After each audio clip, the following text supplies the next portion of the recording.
Samantala, tiniyak po ng Commission on Elections Dagupan City na may sapat na electric fan bilang bentilasyon ng mga voting precincts sa lungsod sa kabila po ng nararanasang mainit na panahon.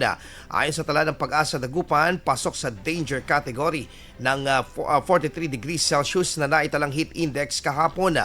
Sa panayam po kay Commission on Elections Dagupan Election Officer Atty. Frank Sarmiento, hindi maiiwasan na posibleng maging maalinsangan ng kondisyon sa mga presinto, lalo na at aminado ang tanggapan na congested ang ilan sa mga voting precincts dahil sa dami ng mga botante.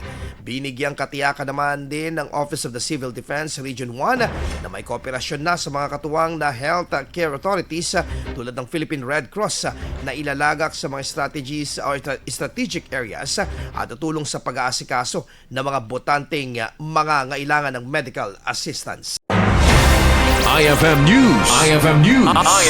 IFM News.